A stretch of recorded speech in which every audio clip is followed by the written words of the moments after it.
On s'adresse à un public averti. Doc Mayou et José Arsenault. Au réseau Cogeco, vous écoutez Doc Mayou et José. Avec le Doc et José Arsenault. Bonjour tout le monde et bienvenue dans l'émission Le Doc Mayou et José. Ce matin, je suis face à face au Doc Mayou. Bonjour, Doc. Pour le meilleur et pour le pire. José, bienvenue. Bienvenue. Ouais, j'ai déjà mentionné que Trois-Rivières était un village. Et on m'en a fait un gros reproche. Mais là, avec raison. Puis moi, je le disais de façon admirative.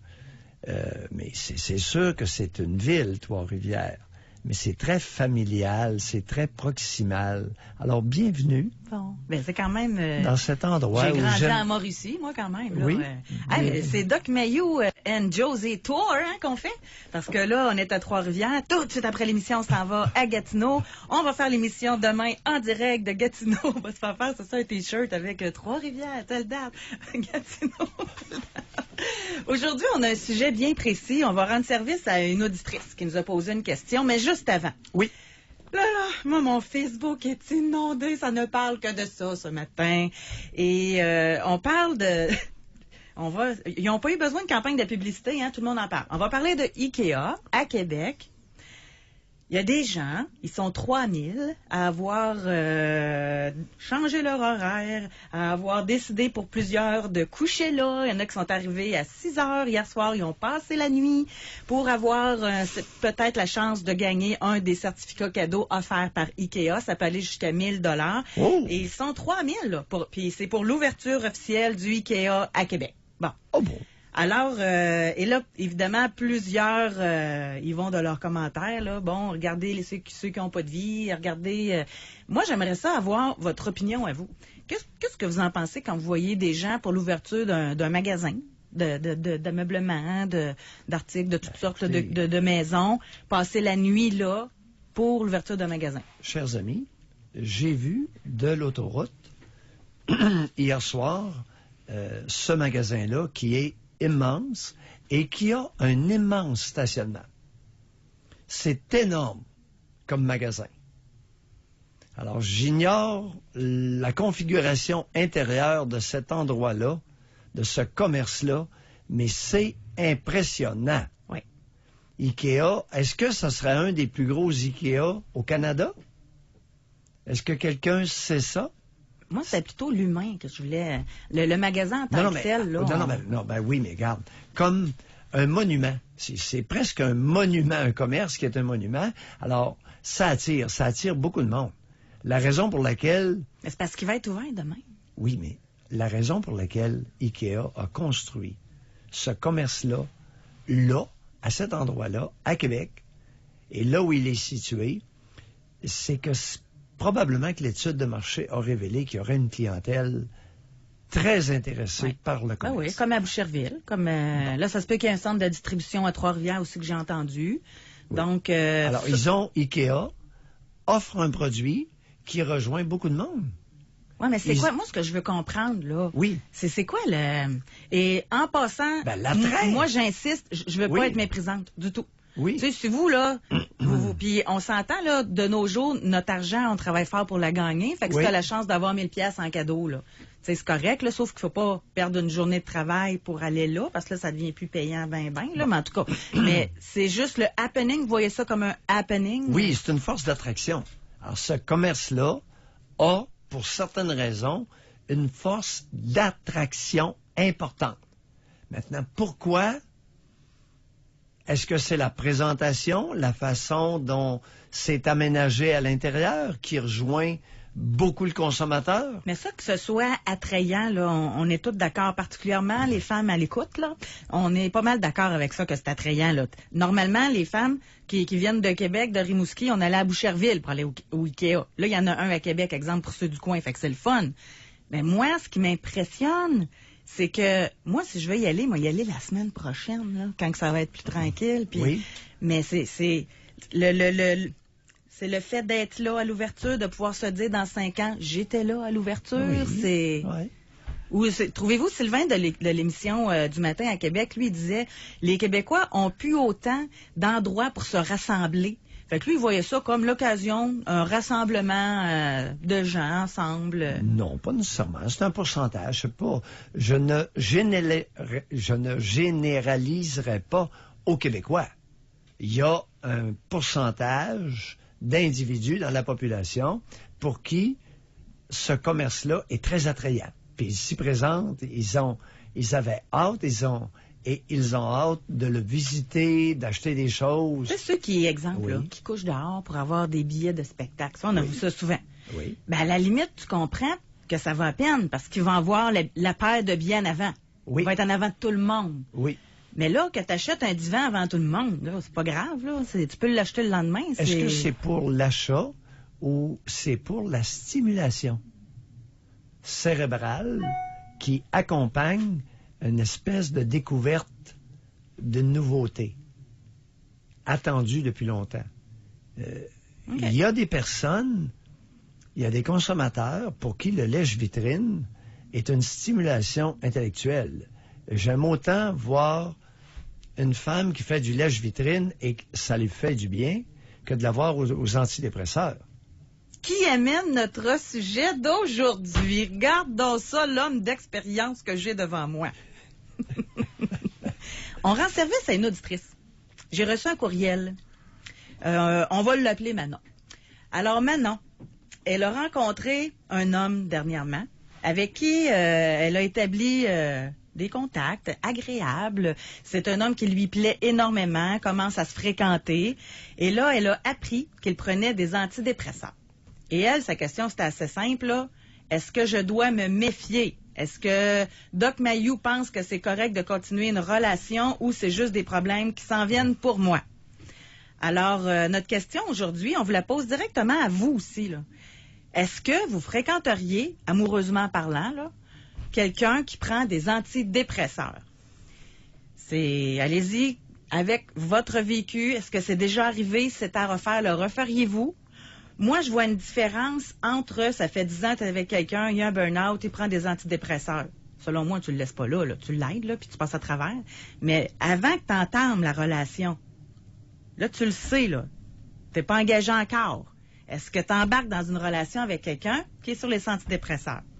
Et parallèlement à ça, on va demander aux gens qui prennent des antidépresseurs de nous téléphoner et de nous dire objectivement qu'est-ce qu'il y a eu. Y a-t-il un avant et un après dans leur personnalité, dans leur comportement, dans leur libido, dans leur prise de poids, etc., etc.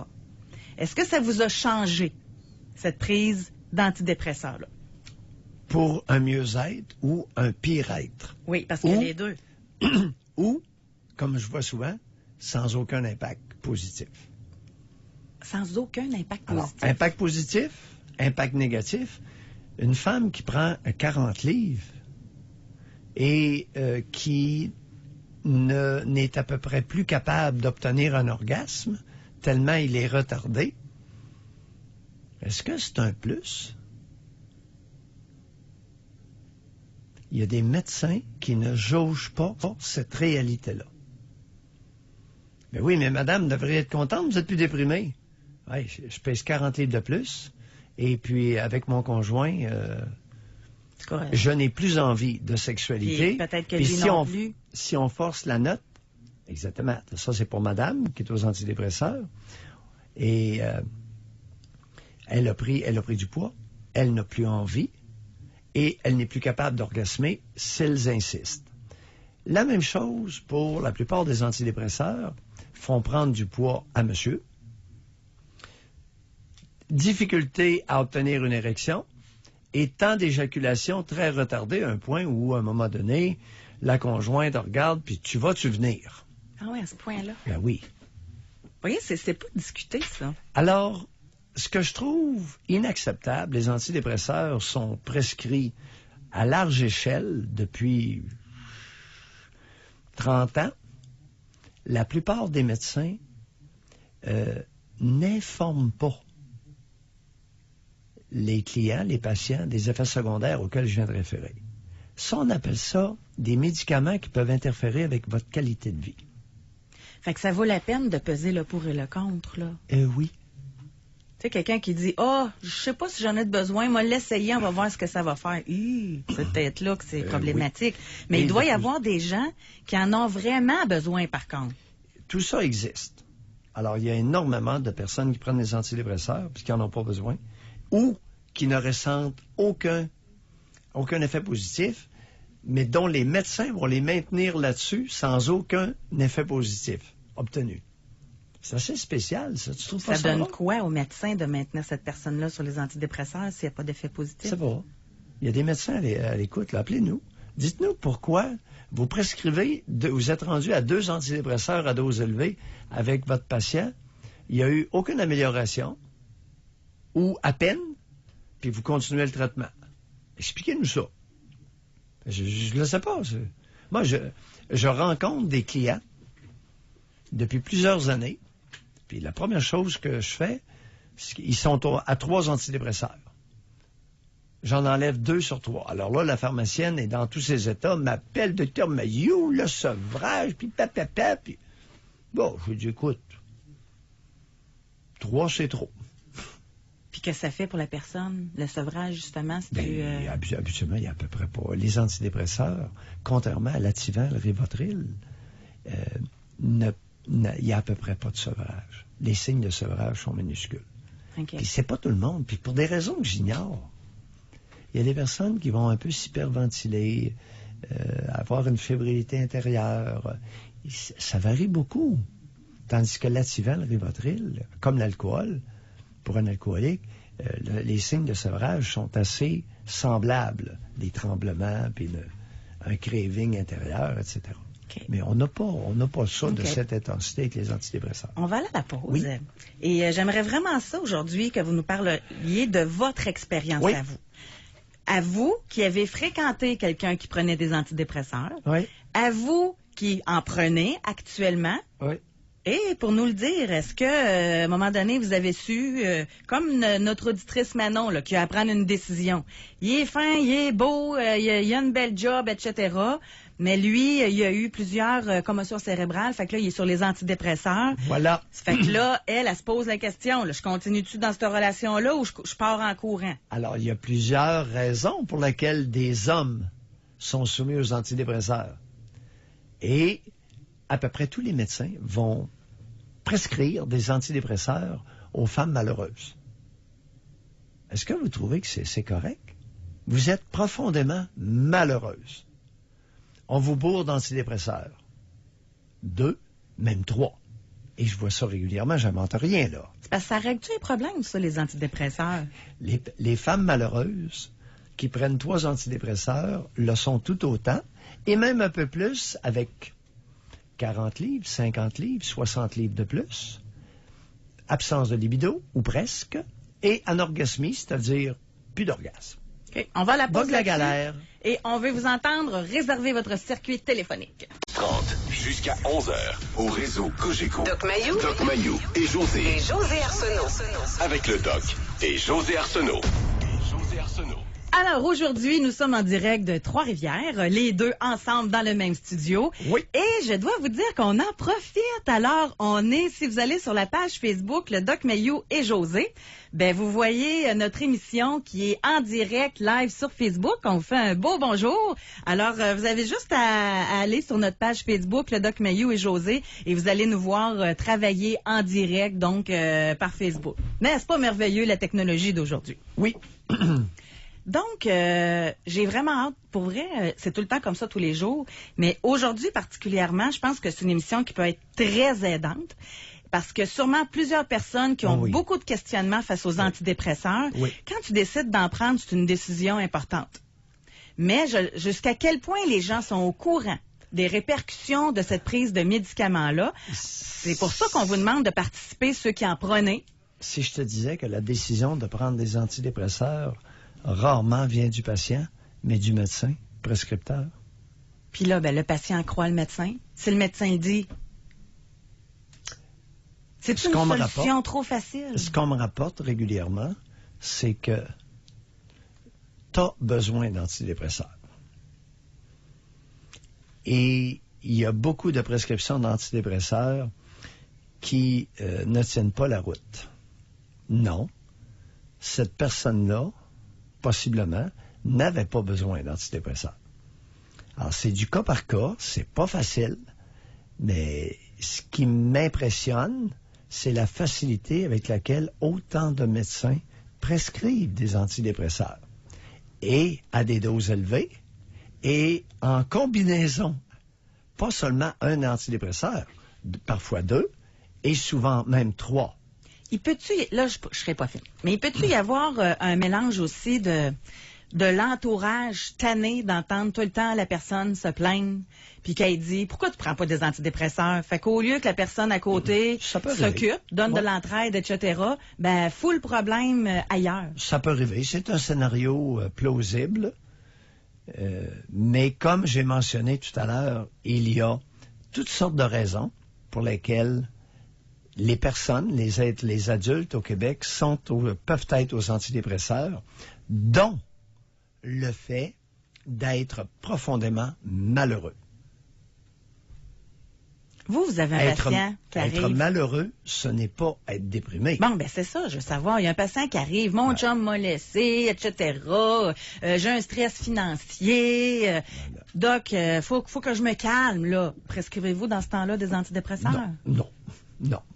Non, je vais écouter la personne. Il me semble que ça doit geler. Mais c'est ça que je veux savoir. Non. J'aimerais ça que des gens qui en prennent, là. Oui. Puis c'est pas, Doc Mayou, vous en avez des patients sous des antidépresseurs. Fait que vous jugerez pas aujourd'hui personne qui vont appeler, là. Exact. Mais en posant des questions, par contre, ça peut être intéressant de savoir en avez-vous vraiment besoin, là. Ça peut être intéressant. Oui. Quoi que vous ne pouvez pas faire de diagnostic en ordre. Non. Mais amener les gens à se questionner. Mais les personnes qui vont nous appeler peuvent nous raconter qu'est-ce qu'elles ont dit au médecin qui a amené le médecin à prescrire l'antidépresseur. De qu'est-ce qu'elles ont rapporté. C'est bon, ça. De quoi se sont-elles plaintes? OK. Bien, regardez, on va à la Rimouski, mais juste avant. On a Alexandre Maxime qui a écrit sur Facebook « Si on juge la qualité d'une personne, d'un être humain par les médicaments qu'elle ingère, on est mal barré comme société. Beaucoup de gens ont des problèmes. Au lieu d'y faire face, enfouissent le problème au plus profond d'eux-mêmes. Et ça, c'est pas mal plus préoccupant selon moi. Mais bon, ce genre de questions, celle que l'on pose aujourd'hui, permet de voir la stigmatisation encore bien présente autour de la santé mentale. » On est tellement pas en même place, là. Moi, je vois bien plus ça comme on aborde le sujet de front dans le but d'aider les gens à répondre à leurs questionnements. Je comprends pas, Martine. Là. Stigmatisation. Ouais. C'est comme si Alexandre Maxime pense qu'on juge puis qu'on les met dans une catégorie d'être à part. Non, regardez. Sinon, on ne parlera plus de grand-chose dans l'émission. Non, tout à l'heure, chers amis, tout à l'heure, il y a quelqu'un, Manon, qui appréhende des problèmes parce que elle commence à côtoyer un individu, un homme qui prend des antidépresseurs. Martine? C'est Martine ou Maxime? Ça, c'est Alexandre Maxime. Ah, Alexandre Maxime. Bon. Alexandre Maxime, c'est que la dame, là, que ça vous plaise ou pas, elle a raison. De se questionner. De se questionner et d'être inquiète. Elle va avoir une décision à prendre après analyse. Okay. On va à la Rimouski, on va parler avec Lise. Bonjour. Bonjour. Bonjour, Lise. Moi, c'est venu me chercher le sujet ce matin. Moi, j'ai commencé à prendre des antidépresseurs il y a environ 7 ans. Oui. C'est après ma séparation avec le père de mes enfants. Oui. Il y a eu, comme ça a été, disons, difficile, mais c'est toujours difficile une séparation, je pense, là, mais c'était difficile à bien des niveaux financiers, ici et ça, puis je suis comme partie, puis c'est moi qui avais les enfants avec moi, puis pas trop d'aide monétaire ici et ça. C'est que moi, j'avais vu mon médecin je le voyais quand même régulièrement. Il m'avait déjà offert des antidépresseurs. Je lui avais dit non, je voulais pas. J'avais beaucoup de peur face à ça. Oui. Et à un moment donné, il me dit, ça t'aiderait. Puis là, il dit, en tout cas, je sais pas si vous connaissez souvent ça, il m'avait prescrit là, je prends du Cipralex, mais il m'avait prescrit d'autres choses avant. Ça n'a pas fait. Ça faisait pas. Mais quand on était avec le Cipralex, là, ça m'a aidé. Moi, j'étais très anxieuse. J'étais très anxieuse, donc ça m'a quand même aidé au niveau de l'anxiété et tout ça. Au niveau de prise de poids, j'ai toujours gardé pas mal le même poids. Des fois, bon, j'en prenais, mettons, un 7-8 livres, je leur perdais. J'ai toujours été pas mal le même poids. Mais ça n'a pas eu, pas avec cet antidépresseur-là. Il y en avait un autre que je sentais que j'aurais probablement gonflé, comme on dit, là. Fait que c'est ça. Puis là, moi, j'ai rencontré quelqu'un. Oui. Parce que j'étais célibataire. Et je lui ai dit, dès le départ, que je prenais des antidépresseurs. Pour moi, c'est important d'être honnête là-dedans. Puis là, c'est correct. Là. On commence une nouvelle relation, puis ça va bien. Mais dès le départ, je lui ai dit.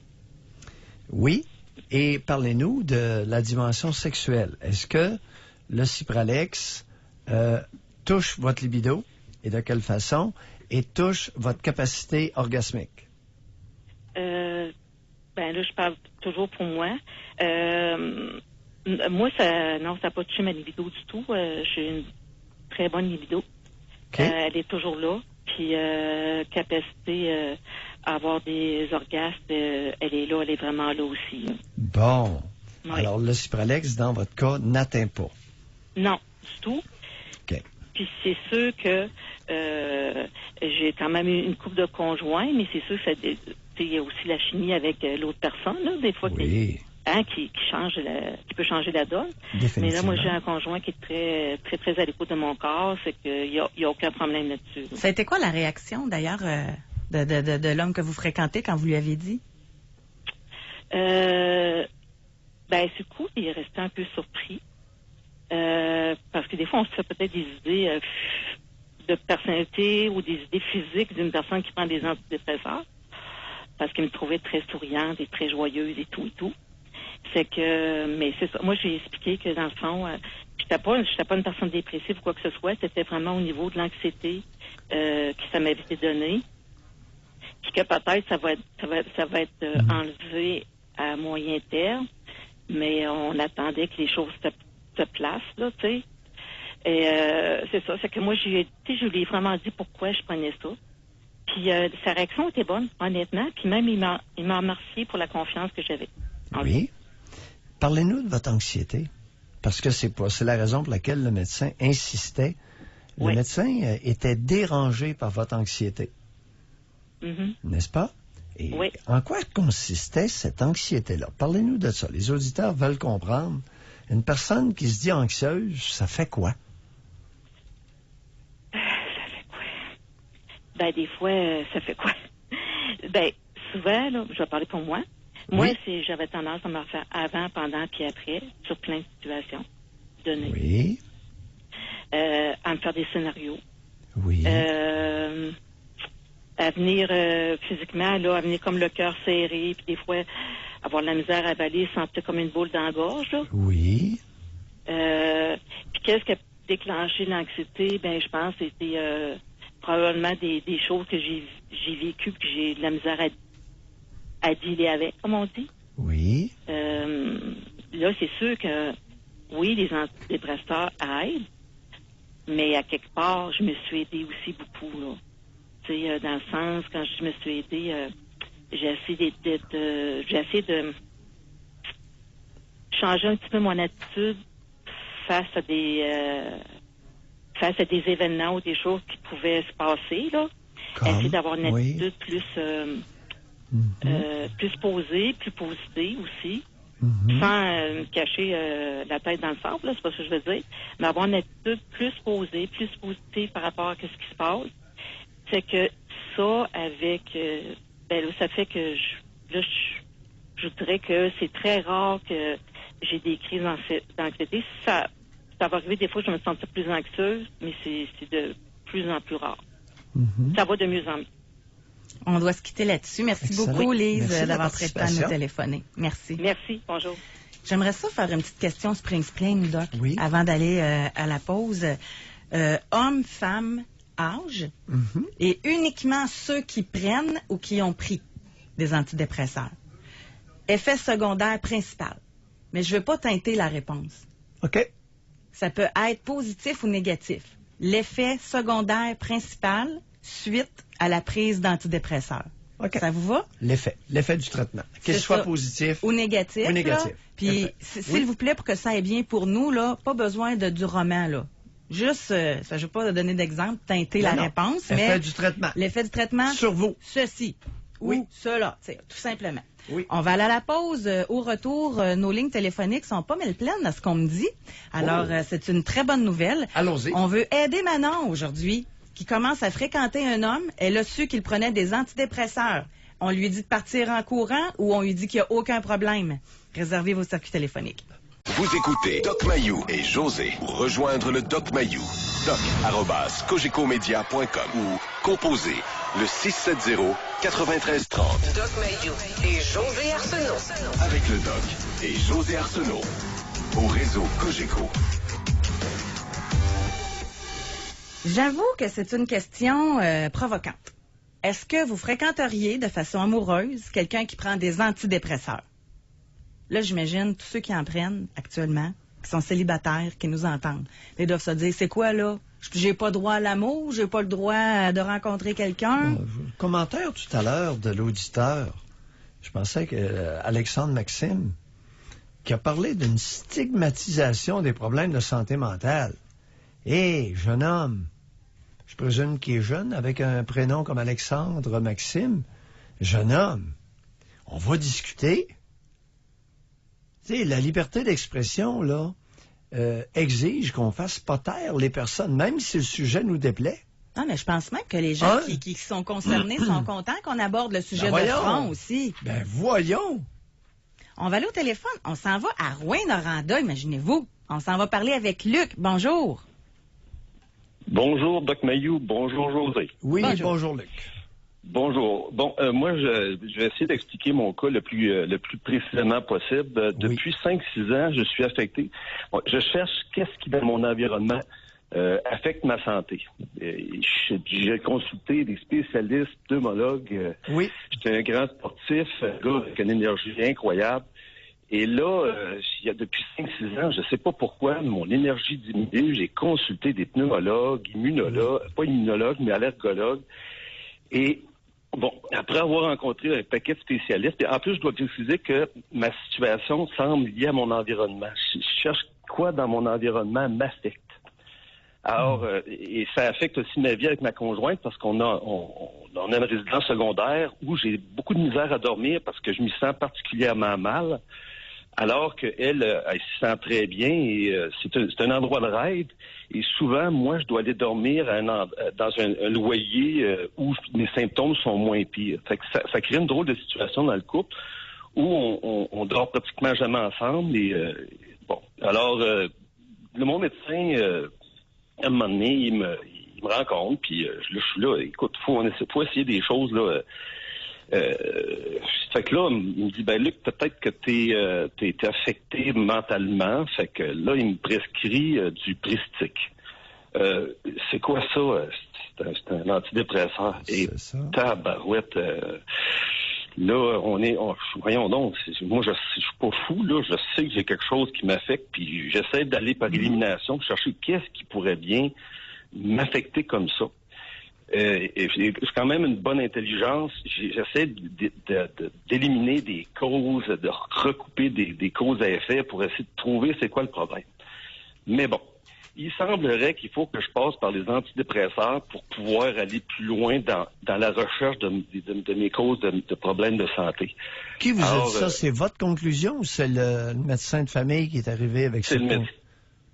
C'est le médecin de famille, Doc. C'est comme bon. Vous avez quel âge, Luc? J'ai 59 ans. OK. Vous arrivez à 60 ans, puis ça fait 5 ans que c'est commencé. Oui. Puis, je peux vous dire que j'ai une très bonne libido, problème de la sexualité. J'aime ça avec ma conjointe, puis j'aime ça en solitaire aussi. Fait que, attendez un peu, vous, là. Oui. Vous avez une très bonne libido, vous aimez ça, puis vous dormez très peu ensemble. Vous faites ça quand? On doit se donner des rendez-vous, puis il faut que ça soit... on doit se donner des rendez-vous soit dans ma chambre ou soit que je vais passer un certain temps à résidence secondaire, mais sinon, c'est... OK. À quelle fréquence, en moyenne, par semaine, les rapports sexuels? Par jour ou par semaine? On essaie 1 fois, 2 fois par semaine de se donner des rendez-vous et puis ça exclut pas la sexualité avec moi-même. Oui, mais parlant de... Non, une affaire à la fois, là. La sexualité avec la compagne, 1 à 2 fois par semaine, très bonne libido. Oui. On repasse ça, là. C'est assez... Vous êtes dans la moyenne basse nationale, là. Ouais, mais ça compte pas les fois où je m'occupe de moi-même. Bon, alors vous vous masturbez, vous voulez en parler? On va en parler. Vous vous D'accord. masturbez à quelle fréquence? Combien de fois par jour, par semaine? Ça peut être quotidien, 2 fois par jour. 2 fois par jour. Oui. Depuis quand? Bon, depuis toujours. Depuis toujours. De longue date? Oui. Et vous utilisez quoi pour vous stimuler comme source de stimulation? Bon, de la porno. La porno? Oui. Bon. Pourquoi Attendez. Pourquoi je vous pose... Avez-vous parlé de ça avec votre médecin de famille? Non. Vous trouvez pas ça bizarre, étrange, que le médecin de famille ne vous ait pas interrogé là-dessus? Et je sais pas. Hein? Avant de donner des pilules, on s'informe de la sexualité de nos patients. Oui. Ouais, est-ce qu'on peut dire que c'est pas trop fort sur ce point-là avec le médecin de famille? C'est un homme ou une femme? Ouais, c'est un homme. C'est un homme. Il a quel âge, à peu près? Oui. Dans quel groupe d'âge? Mais dans la quarantaine. Oh! Dans la quarantaine. Puis à 55 ans, vous parlez de tout ça, puis mal dans la résidence secondaire, on dort peu ensemble. Aucune question sur votre sexualité. Non. Eh ben, Ben là, j'arrive à prendre cette petite pilule-là, le fameux Pristique. Puis, oui. Et tabarouette, quand vous avez énoncé tous les symptômes, mais tu sais, c'est comme, OK, on va te mettre un petit peu sur la charge, puis ça va te faire du bien. Allez-y, accouchez. Ben, j'accouche. C'est épouvantable, ça vous coupe complètement votre libido. Puis en plus, est-ce que j'avais vraiment besoin de ça? Tu sais, là, vous me parlez, là, c'était fini la branlette, c'était la sexualité, comme vous dites, vous en finissez plus de pas venir. On y arrive. Oui. Et comme quoi, une pilule peut non seulement pas vous soigner pantoute, mais empirer votre situation. Bon, on a compris que c'était loin de vous aider. C'était pas aidant parce que ça coupe votre libido, puis vous masturbez 2 fois par jour. Qu'est-ce qui est le plus excitant sexuellement pour vous? C'est de vous masturber ou d'avoir une relation 1 fois ou 2 par semaine avec la compagne? 1 fois ou 2 par semaine avec la compagne et de loin. Vous êtes sûr de ça? Ah, j'en suis convaincu. Pourquoi vous en avez pas plus souvent dans la semaine avec la compagne? Ben, c'est parce que la situation, normalement, si on vivait ensemble, on passait, tu sais, c'est vraiment relié à la situation où on a de la misère on couche pas au même endroit. Luc, est-ce qu'il est possible? Vous savez, je vous invite à vous méfier de ce que vous affirmez. L'être humain, à son insu, peut se raconter des histoires qui sont fausses et peut même se mentir à son insu. On va se quitter là-dessus, d'ailleurs. Bye, Luc. Merci beaucoup d'avoir été avec nous. Merci d'avoir appelé. Oui. On va poursuivre, mais je vais juste commencer à donner des résultats sur notre question Spring. Oui. Benjamin est à l'écoute. Benjamin est allumé ce matin. C'est très simple. Ce qu'on veut savoir aujourd'hui, homme, femme, âge, l'effet principal secondaire suite à la prise d'antidépresseurs, que ce soit négatif ou que ce soit positif. Femme, 47 ans, gain de poids, 60 livres. Femme, 54 ans, absence d'orgasme. Homme, 17 ans, dans la lune. Femme, 52, émotion neutralisée, hausse de poids. Femme, 60 ans, ôter l'envie de suicide. Femme, 25 ans, poids. Femme, 23 ans, perte de poids avec le venlafaxine. Femme, 28 ans, effet positif, dormir plus que 4 heures par nuit. Femme, 29 ans, nausée. Femme, 41 ans, effet euphorique, dépense beaucoup plus. Femme, 56, super pour garder le poids santé. 40, femme, zombie. Femme, 48, plus de capacité de gagner ma vie, mais prise de poids. Femme, 51 ans, prise de poids. Femme, 25 ans, effet, dormir tout le temps, aucune émotion. Je vais continuer plus tard. Mais déjà, il n'y a pas grand-chose de positif là-dedans. Là. José, je crois que les médecins de famille auraient avantage à nous à écouter l'émission d'aujourd'hui, respectueusement dit pour les collègues, à écouter l'émission d'aujourd'hui. Luc, comment se fait-il que Luc n'a jamais parlé de sa sexualité avec son médecin de famille, alors qu'il y a un problème là? Comment se fait-il que tout ce que tu énumères, on pourrait demander, et la plupart n'ont jamais rapporté aucun de ces effets-là à leur médecin de famille? Troisièmement, probablement à peu près aucun des médecins de famille n'a prévenu à peu près aucun de ces patients-là des effets qui sont rapportés, que tu viens auquel... Doc, tu rentres dans le bureau, tu as un peu de peine, puis là, je ne vais pas diminuer, OK? Parce qu'il y en a, là, pourquoi, là, peine d'amour, deuil, etc., OK? Tu rentres dans le bureau. Le médecin te dit, j'ai une solution, antidépresseur, attendez-vous à prendre 60 livres de plus. Mettons que tu y penses, là, tu dis pas oui de suite, tu réfléchis, OK, est-ce que ça vaut la peine de peser 60 livres de plus, mais d'enlever ma peine? Ou je pourrais peut-être essayer d'autres solutions. Tu sais, quand tu... Ou l'homme, là, Luc, là, lui, un exemple, là, qui se masturbe 2 fois par jour, relation sexuelle 2 fois par semaine. Puis là, le médecin lui dit, OK, je vais t'en donner, mais là, tu n'auras plus aucune libido. C'est terminé. Il semble que tu prends des décisions différemment. On va aller au téléphone, Doc, on va parler... Très bien dit. Je t'écoute, José, c'est belle lancée. Ben oui, chers auditeurs. Aïe aïe! Moi, savez-vous quoi, ce matin, là? Je serais frustrée. Ouais. Ceux qui en prennent et qui ne se l'ont pas fait dire, là, ça vaudrait quasiment la peine de contacter le médecin et de dire « Hey, t'aurais pas pu me dire ça, toi? » Non. C'est pourquoi ils ne le font pas? Parce qu'ils risquent de perdre le médecin de famille et de ne pas en avoir pour les 2 prochaines années. Okay. On va aller à Drummondville maintenant. On va parler avec Michel. Bonjour. Bonjour. Bonjour à vous deux. Oui, bonjour, Michel. Ouais, moi, j'en ai pas pris pendant longtemps. Après ça, mon mari a fait 2 dépressions. Puis la deuxième a été très dure pour moi. Je me suis comme parlé mentalement pour...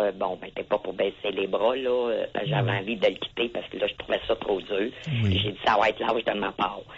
Mais suite à ça, j'ai perdu un emploi à 46. Il ne manquait pas beaucoup pour avoir mon chiffre magique pour la retraite, là.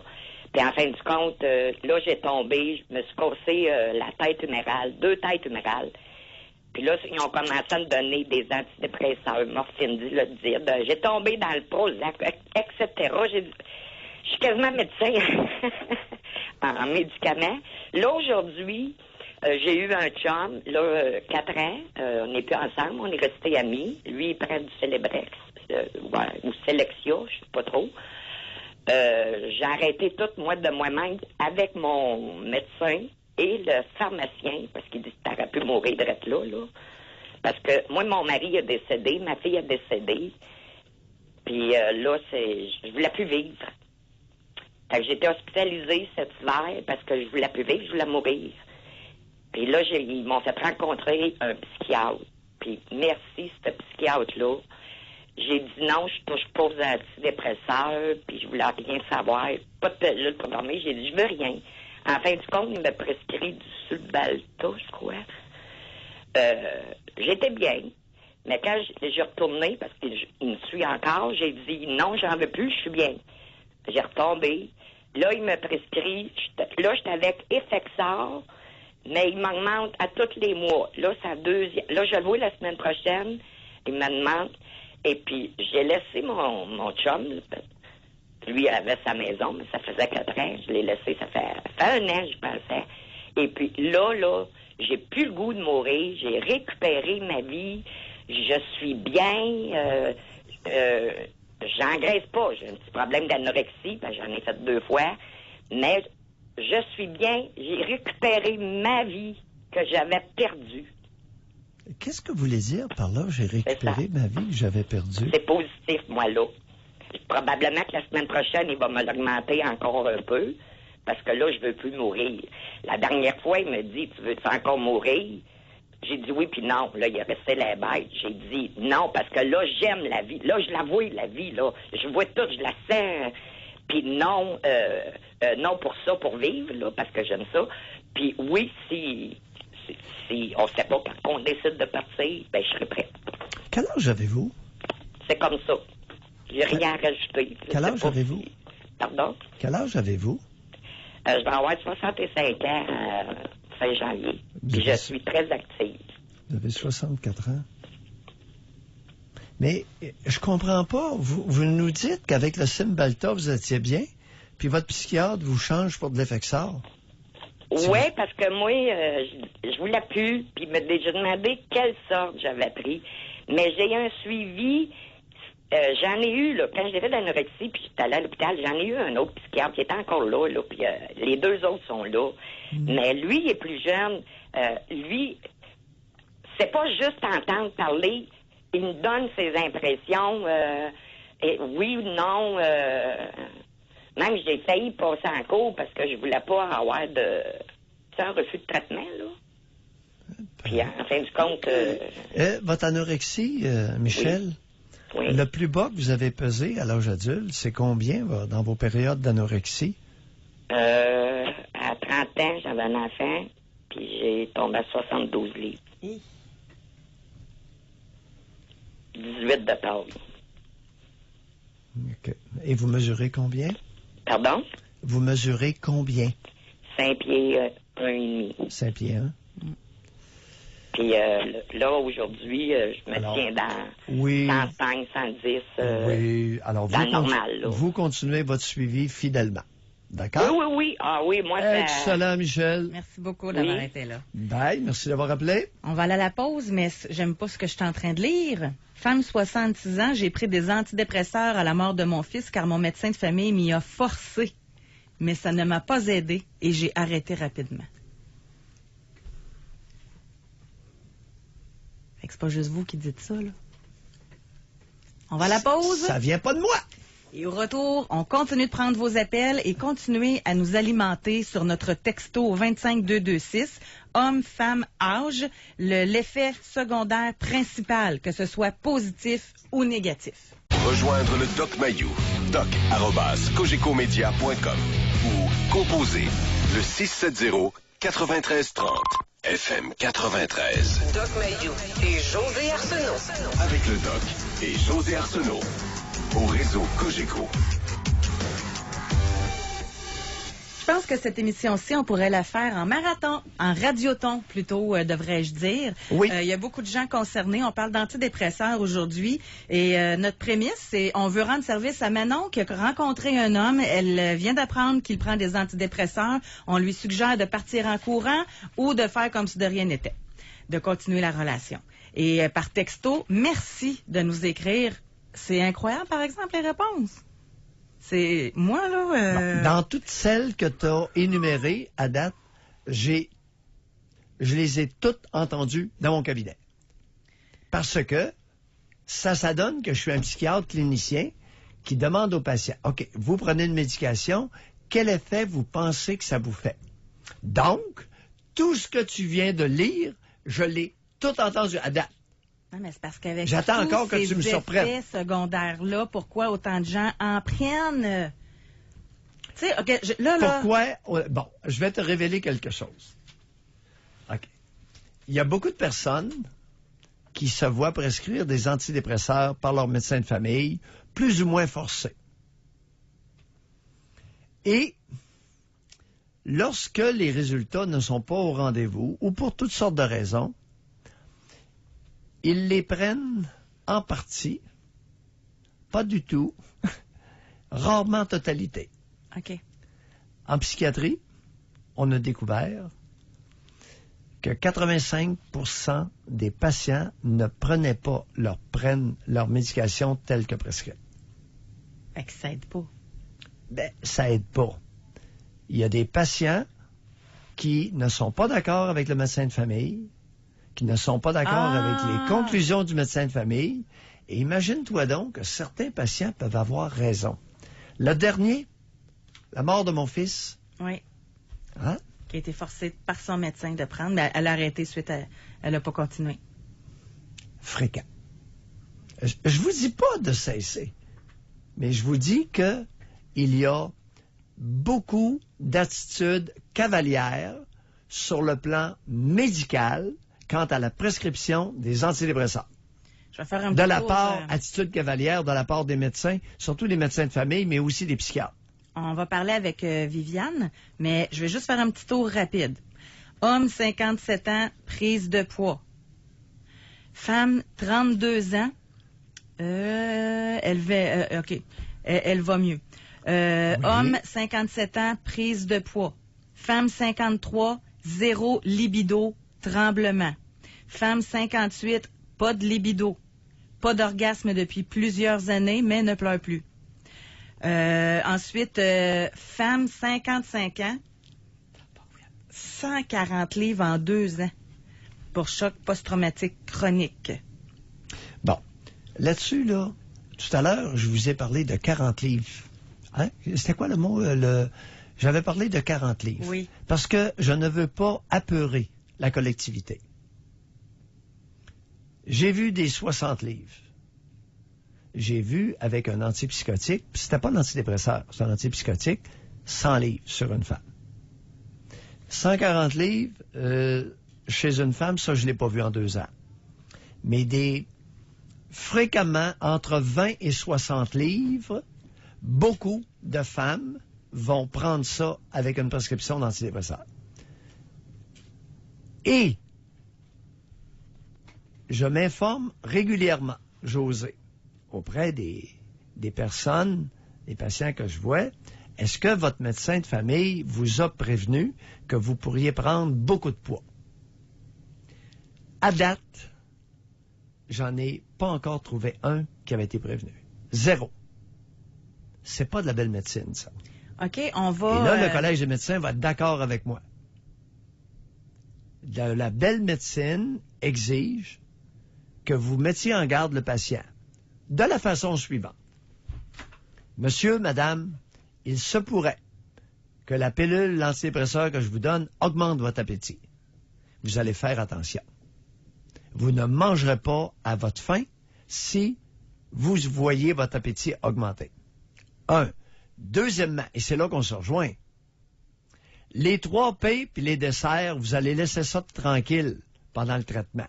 Pain, pâte, patate et les desserts sucrés, vous n'avez pas besoin de ça. Bon, là, c'est parce que vous m'amenez sur un sujet, là. C'est pas moi qui l'ai amené, c'est vous, là. Plusieurs, moi, ont témoigné qu'avec l'alimentation cétogène, où tu coupes les pains, tu coupes les glucides, là, que leur humeur est redevenue, que c'est très bon pour les gens déprimés, en passant. Mais là, je sais pas que je vais faire de la pub, là, mais c'est ça quand même. Alors, tout à fait par hasard, il n'y a pas de collusion là entre José et moi. Non, c'était pas organisé, là. Ce sont des voies parallèles. Ouais. Moi, ça fait 30 ans, au moins 30 ans, dans ma pratique psychiatrique, que j'invite les personnes à laisser le pain, le pâte, les patates et les desserts tranquilles. Ouais. Parce que j'ai à peu près pas un patient qui travaille fort physiquement et qui a besoin de ça. On va aller au téléphone, mais on va pousser notre question Spring plus loin maintenant. OK, on a l'occasion, on a l'outil pour le faire. Oui. Là, phase 2. Oui. À partir de maintenant. Avec quoi tu vas m'arriver? Si, dans le bureau du médecin, on vous aurait dit ce que vous nous avez écrit, Ah, OK. auriez-vous pris les antidépresseurs? La madame qui écrit pour dire qu'elle a pris 140 livres en 2 ans, auriez-vous pris les antidépresseurs? Les hommes qui ont écrit pas de libido, les femmes qui ont écrit plus de libido, plus d'orgasme, avec le recul, sachant ce que vous avez vécu, que vous vivez, auriez-vous pris les antidépresseurs? Est-ce que le positif est plus fort que les effets secondaires négatifs que vous avez? Bien dit. Au 25-226, hommes, femmes, âge, oui ou non? On va aller au téléphone parler avec Viviane qui nous appelle de l'Outaouais. Bonjour Viviane. Bonjour. Viviane. Je suis une femme de 60 ans. Je suis retraitée depuis 6 ans. Je prends des antidépresseurs depuis l'âge à peu près de 25 ans. Je suis très nerveuse, excusez-moi. Mon cœur, il bat fort. Mon médecin de famille m'a suggéré des antidépresseurs et j'étais très d'accord parce que j'étais malheureuse à ce moment-là, à 25 ans, au travail. Ma famille, j'avais personne, j'étais toute seule, pas d'enfants, puis où je vivais, j'étais pas heureuse. J'ai une famille dysfonctionnelle, puis j'ai pas le bonheur facile Puis mon médecin m'a dit que probablement que je serais fragile toute ma vie puis que j'aurais besoin d'en prendre toute ma vie. Mais moi, j'aimerais ça arrêter. Puis là, je prends des Cymbalta, du Xulétine. Puis mon médecin veut me voir. Donc, j'ai décidé depuis 3 jours de les modérer. Je prenais des 60 mg, j'ai modéré. Puis là, je m'en vais le voir. Puis là, je suis en décision. Puis là, en vous entendant, mais c'est ça. Parce que ça ne me rendra pas heureuse, je le sais, mais je suis moins malheureuse qu'avant. Parce que je suis retraitée, je me sens mieux. Mais il y a des petites affaires, c'est certain. Mais en tout cas, je sais plus quoi vous dire. Là, j'ai fait des burn-out au travail toute ma vie. Parce que j'étais très perfectionniste. Malgré les antidépresseurs? Parce que vous dites que vous avez pris ça toute votre vie, là. Je les ai toutes pris, je pense. Je pense que je les ai toutes essayées. J'ai commencé par le Paxil, c'était les premières. Viviane. Elles m'ont rendue heureuse. Viviane, vous parlez, mais vous ne réfléchissez pas à ce que vous dites. Qu'est-ce que vous voulez dire? Respectueusement dit. J'entends pas bien. Vous parlez, oui, mais vous ne réfléchissez pas à ce que vous dites. Ça se peut, je suis nerveuse. Bon, on reprend ça. Je suis anxieuse. Viviane. Oui. José vous a posé une question. Vous avez commencé à répondre comme un perroquet sans vous demander qu'est-ce qu'elle vient de me demander. Et ça, c'est pas à cause de la nervosité de parler à la radio. Ça vient direct de l'enfance. Oui, je sais. Vous n'avez pas été écouté, puis vous écoutez pas pour ça. Comment peut-on progresser dans la vie avec notre tête qu'on a sur les épaules si on parle sans écouter? Je sais. Votre médecin de famille, est-ce qu'il a constaté ce que je viens de vous dire? Non, non.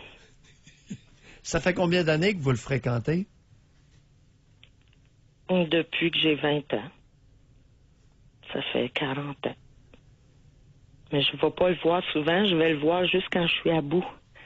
Au travail, je voulais pas partir pour des congés de maladie. Comment quelque chose d'aussi évident qu'une absence quasi totale d'écoute peut avoir passé sous silence dans le cabinet du médecin?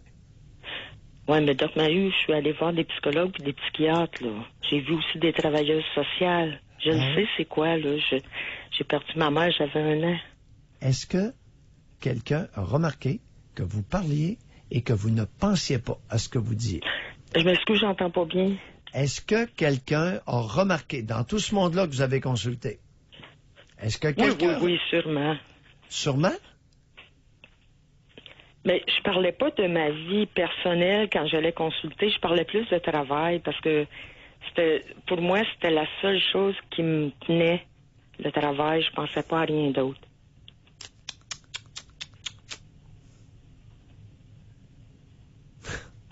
Le travail vous tenait, c'est la seule chose qui me tenait, mais j'étais constamment en burn-out, avez-vous dit? Oui. Viviane. Parce que j'étais très perfectionniste. Viviane! À quoi ça sert, ce qu'on a entre les 2 oreilles? Puis je vous le dis respectueusement, à quoi ça sert d'avoir un cerveau? Qu'est-ce que vous voulez me dire? C'est pas. Bye. J'ai une question de femme qui ne connaît pas ça. Sérieusement, puis peut-être que vous avez une explication, mais comment tu peux tomber en burn-out si tu es déjà sur les antidépresseurs? C'était ça ma question, là. Écoute, dans le peu de temps, il n'y a rien qui tient la route. Elle parle, elle parle, elle parle. Et nous, on va prendre une pause. Doc Mayou et José. Rejoindre le Doc Mayou.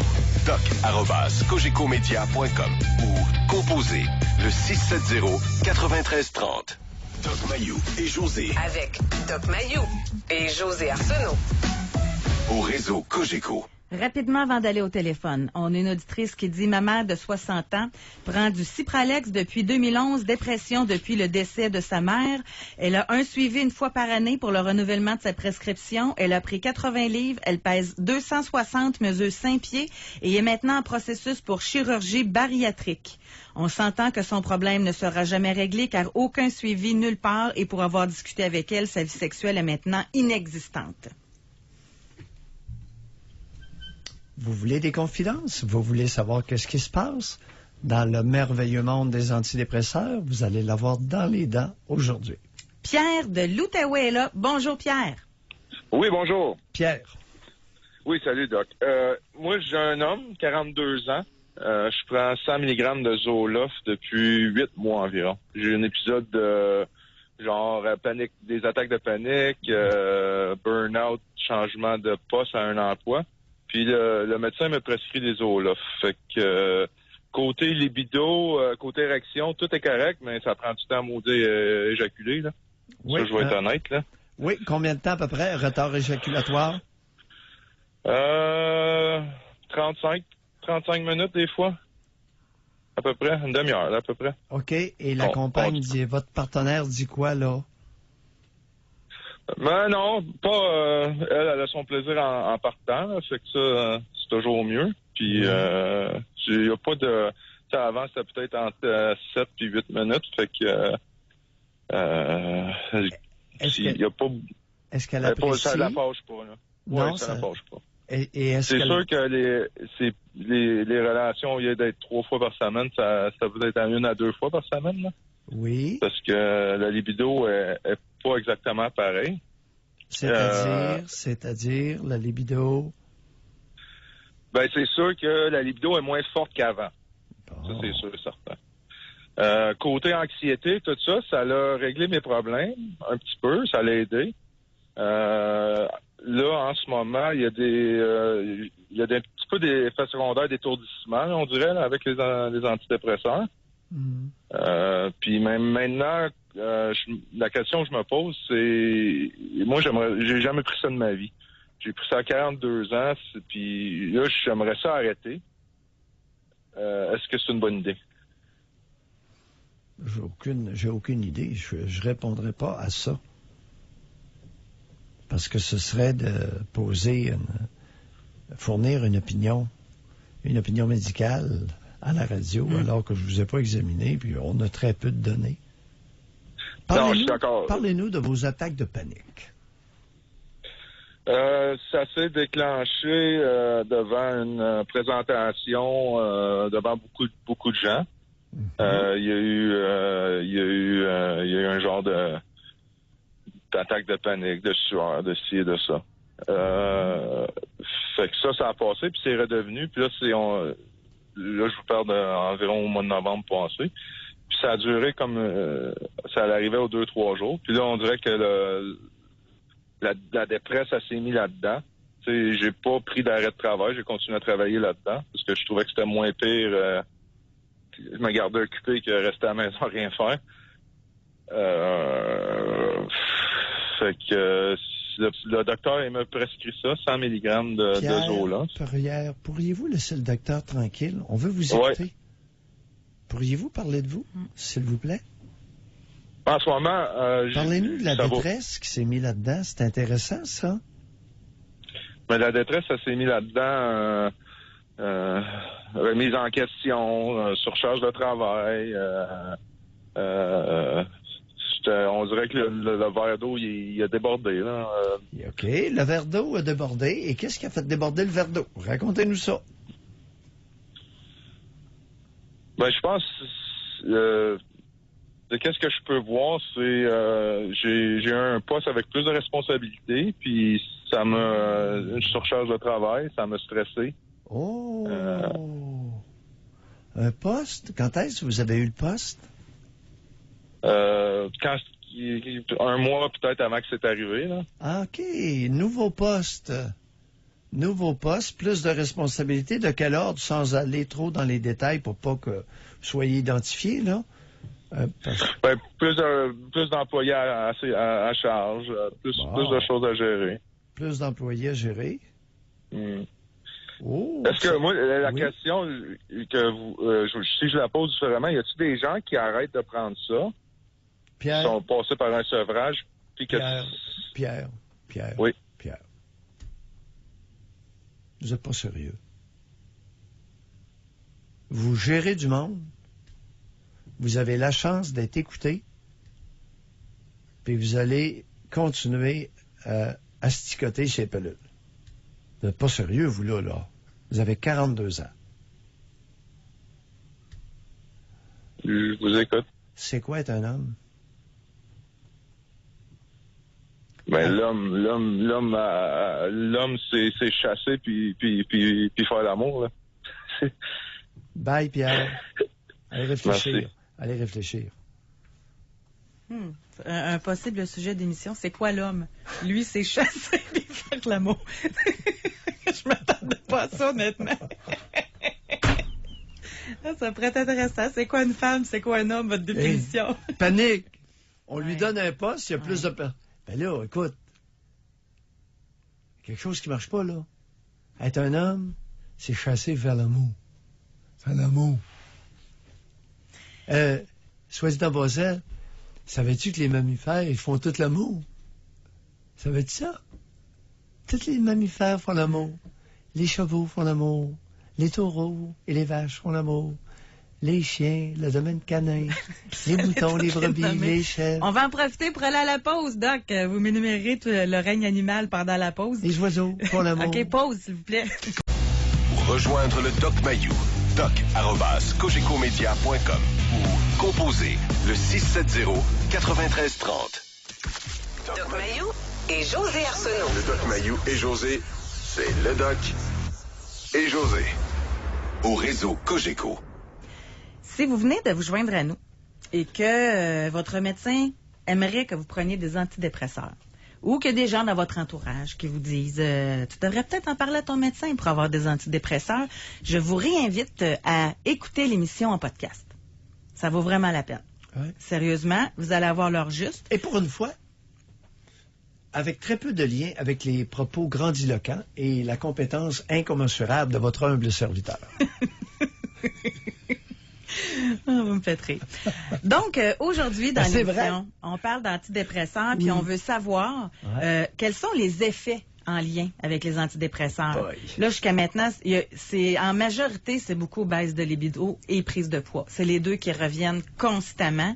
Puis ça va jusqu'à 140 livres en 2 ans de la part d'une femme. Puis elle dit à la question, puis je demandais en question Spring supplémentaire tantôt, est-ce que vous l'auriez pris la même décision avoir su? Elle a dit non.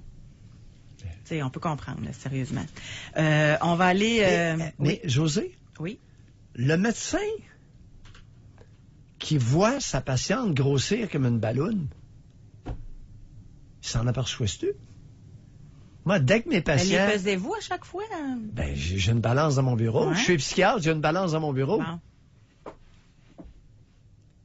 Et j'ai une balance à mon cabinet d'expertise. Ben oui! Un médecin qui n'a pas de balance, qui ne pèse pas les patients. Fait qu'il voit bien. Mais de toute façon, Yo. regardez, avec tout ce qu'on... Les médecins doivent le savoir, eux autres, là, que ça fait prendre du poids. Pourquoi ne préviennent-ils pas leurs patients? Et je comprends. Ils sont pas fous. S'ils leur disent que les effets secondaires les plus fréquents touchent la sexualité et la prise de poids, le gain pondéral, c'est bien évident qu'il y a un paquet de patients qui vont refuser. Par contre, j'insiste sur la mise en garde. Monsieur, madame, je vous donne tel produit, ça peut augmenter votre appétit. Et on va suivre ça de près. Aucun patient va refuser l'antidépresseur. Aucun. Jusque-là. Mise en garde. Intelligente. Délicate. Donnez l'information. On va aller au téléphone parler avec Marie-Josée de Saint-Sauveur. Bonjour. Bonjour, madame, ça va bien? Marie-Josée, Bonjour, docteur. on vous écoute. Oui, moi, j'ai commencé à prendre des antidépresseurs suite à une mission en Afghanistan que j'ai faite. Oui. J'ai été diagnostiquée post-traumatique avec la dépression en 2010, un an après mon retour. Oui. Et je vous dirais que oui, il y a eu des effets négatifs, mais j'ai eu beaucoup plus d'effets positifs en ce qui me concerne. J'ai pas eu de prise de poids, rien de ça, pas d'augmentation de l'appétit, mais j'avais plus de joie de vivre du tout. Comme on peut dire, ma pyramide de Maslow, là, était complètement ébranlée. Les fondations étaient craquées. Marie-Josée, essayez de nous dire quelque chose, là. Ben moi, Blablabla. c'est positif pour. Bon, alors on reprend ça. Qu'est-ce que vous êtes militaire? Maintenant, la retraite. Non, vous étiez militaire. Vous êtes allé en mission en Afghanistan. Oui. Quel était votre poste? J'étais cuisinière dans les bases avancées. OK. Ah oui, dans les bases avancées. Oui. Donc, ce n'était pas à Kandahar. Non, on était sur les FOB qui appellent. Ouais, vous étiez cuisinière dans les bases avancées. Donc, exposée à des attaques des rebelles, des insurgés. Continuellement. Est-ce que vous avez vécu des bombardements? Oui. Combien, à peu près? C'est difficile à dire comme ça, mais... À peu près. 2, 3, 25? Ben non, 25 facile, oui. OK. Vous avez été bombardé à plusieurs reprises. Est-ce qu'il y en a qui sont tombés morts près de vous? Est-ce qu'il y en a qui ont été atteints? Puis que vous avez été... Morts près de moi, non, mais oui, on a dû transporter des gens qui étaient blessés, aider les médicaux, transporter des confrères américains que eux autres étaient décédés. Oui. Ça nous est arrivé. Étiez-vous armé? Oui, on est armé, mais dans les cuisines, on travaille pas avec nos armes. Vous, étiez-vous armé? C'est pas Oui, j'avais mon arme. Bon, vous aviez quoi comme arme? Une C7. Une C7? Qui est une arme semi-automatique. Bon, c'est une semi-automatique. Oui. OK, vous aviez la C7 pas loin. Oui. OK.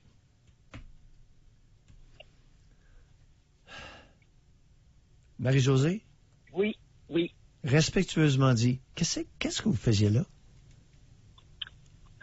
Qu'est-ce que je faisais là? J'étais militaire. Quand tu es militaire, c'est un devoir. Marie-Josée, la salade, là, mettez votre salade de côté. Ouais, Qu'est-ce on que... n'avait pas le choix. Un jour, ton tour, il vient, puis tu y vas. Marie-Josée, qu'est-ce que vous faisiez là? Je nourrissais les troupes. On faisait l'observation pour protéger le camp. J'ai fait du convoi.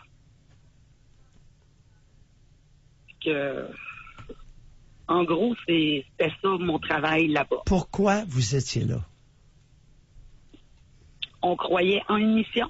Non, laisse faire, OK, oui. Marie-Josée, maudit, on s'intéresse, Josée et moi, à vous. Oui. Pour une fois, là, il y a quelqu'un qui s'intéresse à vous. Ça vous intéresse-tu qu'on s'intéresse à vous? Énormément. Bon. Je vais reformuler la question, si vous voulez. Oui. Étiez-vous sur votre X? C'était-tu pour vous, là, la job que vous faisiez, à l'endroit que vous étiez, dans le corps que vous étiez, c'était-tu ça qui vous passionnait dans votre vie? Oui. Moi, j'étais passionnée du travail que je faisais. Mon travail, comme je vais parler mon métier en soi, mon métier de cuisinière, c'était un métier qui me passionnait. C'était ma vie. Mais en terrain de guerre, c'était-tu aussi sur votre X?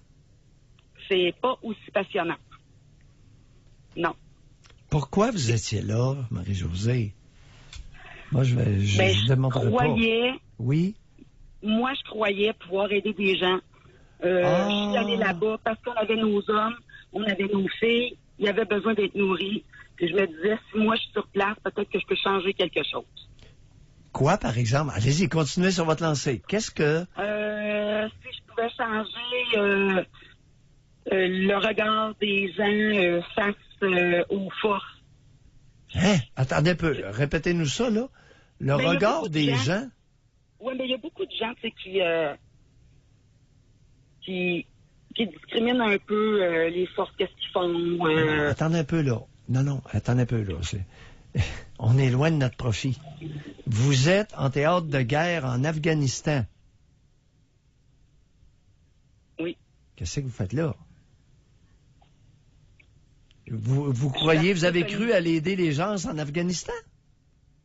Non. Mon monde à moi, notre monde à nous autres, les Canadiens. Les supporter, être là pour les supporter, nourrir mes troupes à moi. Pardon? Nourrir les troupes canadiennes. Oui, ça comme cuisinière, mais oui, mais vous pouvez très bien être cuisinière à toutes sortes d'endroits au Canada. Oui, tout à fait. Vous pouvez être cuisinière pour les groupes qui combattent les incendies de forêt. Tout à fait. Hein? Vous pouvez être cuisinière à un paquet d'endroits. Oui. Qu'est-ce que vous faisiez? Moi, j'avais choisi l'armée. Oui, mais qu'est-ce que vous faisiez en Afghanistan? Honnêtement, là, je pense que je suis même pas capable de répondre à cette question-là, docteur. Bon, le problème il est là, ma chère Marie-Josée. Vous avez été vue par des psychiatres, des psychologues, des travailleuses sociales. Personne ne vous a demandé, Marie-Josée, pourquoi tu es allée là? Et, Marie-Josée, ça aurait été sublime que la travailleuse sociale, le psychologue, vous demande, avant de partir, Marie-Josée, pourquoi tu es allée là? C'est vrai, tout à fait. J'ai été militaire, j'ai fait 3 ans de psychiatrie militaire, chère Marie-Josée. C'est pour ça que je vous ai un petit peu déstabilisé. Ben, c'est correct. Mais vous avez été fine de vous prêter à l'exercice. Merci beaucoup, d'ailleurs. Merci d'avoir été là. Ben, Oui. ça me fait plaisir, puis bravo pour votre émission. Merci. L'émission tire à sa fin. Tu ne l'attendais pas, celle-là, hein? Ben, je commence à vous connaître. Puis c'est pour ça, mais c'est pour ça que je demandais le X, etc. Choc post-traumatique suite à un déploiement, etc. Parce qu'elle a vu beaucoup de choses. Selon vous, dans l'armée, là, l'émission tire à sa fin, là, genre 60 secondes, là, mais il y en a combien qui reviennent avec des chocs post-traumatiques alors que c'est parce qu'ils n'étaient pas faits pour être là? Bon, attends un peu. Non, vous n'avez pas le temps d'élaborer. Non, mais ta question a trop de volets. OK. Faut Choc post-traumatique. Quel est le pourcentage qui reviennent... Avec un choc post-traumatique, puis que la raison, c'est parce qu'il n'était pas fait pour faire ça dans la vie. Bon, non, attends un petit peu, là. Au moins le tiers. Mais il y a plusieurs raisons. Et je n'ai pas les chiffres ici au Canada. Je sais que lors de la guerre du Vietnam, les chiffres officiels sont 1 sur 2. 1 sur 2 revenait traumatisé par la guerre du Vietnam. Dans nos Canadiens qui vont en Afghanistan sur des terres Yougoslavie, 1 sur 3, 1 sur 4. OK, fait qu'il y en a qui sont à leur place, mais qui ont vraiment vu des atrocités, là. Oui. Mais ce que je trouve épouvantable, c'est de ne pas demander aux militaires qui vont aller affronter l'adversité sérieuse puis des dangers réels, pourquoi il va là? C'est ce qui complète notre émission. Personne ne lui a demandé. Merci, Doc. Merci, Doc. Oui. Merci beaucoup à Benjamin. Merci à Olivier. Parti, moi, on s'en va à Gatineau. À tantôt. Bye-bye tout le monde.